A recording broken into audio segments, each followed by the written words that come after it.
Welcome back. The Supreme Court made two controversial decisions this week, both dealing with the amount of time that prisoners can be sentenced. And to give us some perspective on the issues, let's bring in FiOS 1 news anchor and legal expert Stone Grissom. And Stone, let's first talk about now the decision where the court ruled that juveniles cannot be sentenced to life without parole if they did not commit murder.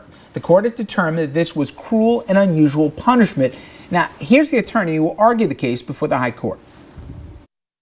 Everyone acknowledges that when kids do bad things, they should be punished, but they shouldn't be punished as harshly as adults. He knows that this isn't a get-out-of-jail-free card. He's already spent significant time in prison, but this will give him some hope within the system that he can demonstrate that he will change for the better. Gowdy's client, Terrence Graham, had committed a string of armed robberies in a violation of parole when he was sent to prison with life without parole. Now, the Supreme Court decided that unlike adult offenders, teenagers, they have the possibility to reform in his decision. Let's read here what Justice Kennedy wrote, quote, "Life without parole is an especially harsh punishment for a juvenile." Now, the U.S. is actually the last country in the world to have this type of sentence in Stone.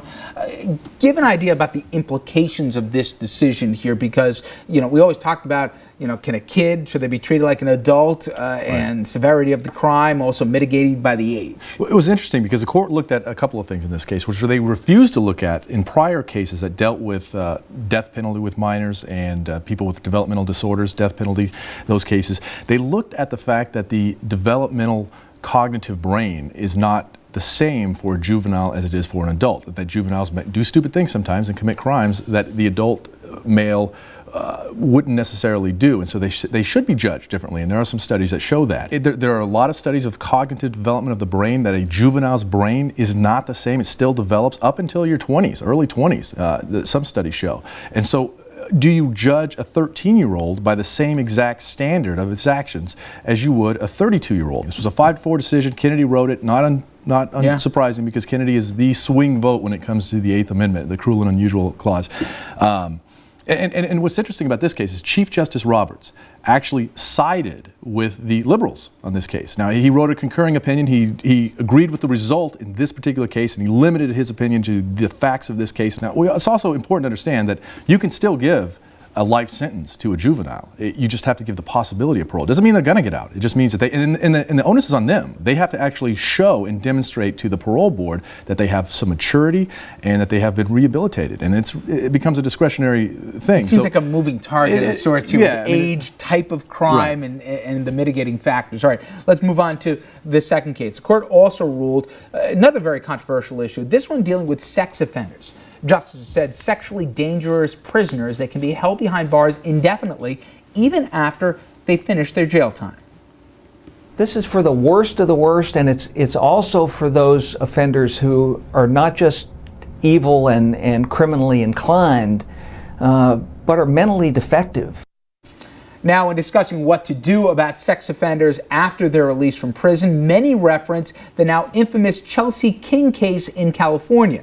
She was raped, murdered by a convicted sex offender, John Albert Gardner, after he spent only 5 years in prison. And for me, the question has been, I have no problem, I'll give my own personal take, you want to lock them up and throw away the key for some of these heinous acts, especially against abusing children. No chance of parole. But if you give someone a sentence and they serve that sentence, right, it just says double jeopardy to me, that says, I know I gave you 15 years, but you know what?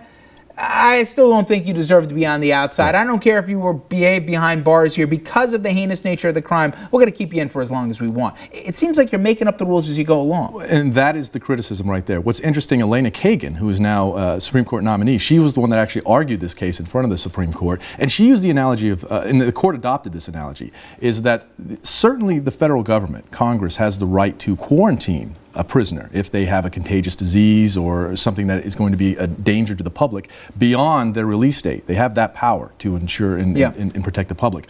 And she used that, she said that's the same thing. We're just protecting the public because these people really can't control themselves. Now, what I would take issue with, and I think a lot of legal critics would, is that to prove the case, the underlying charge to begin with, you have to prove intent. You have to prove that this person intended to commit that act, and that's why they get convicted. That's part of the charge. If they have the mental acuity to do that, then what are you saying they don't have the ability? Well, that's exactly what happened. You turn that argument around. When they're released, you then turn around and say, whoa, wait, you can't be released because you won't necessarily intend to commit the act. You can't control yourself. And that is what's going to cause the public to be in danger. So you have a conflicting argument that you're making to the court. You're also moving into the civil courts, and it's a lower standard of proof. So it's not hard to civilly commit these people.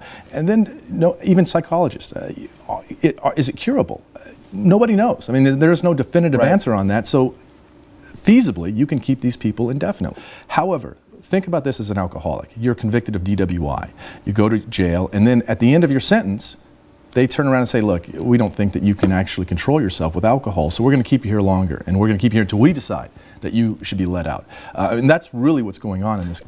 Stone, thank you very much here. And again, on Monday, Stone and I, we're going to be speaking with a convicted sex offender who has been civilly confined. We're going to have much more on this issue coming up next week.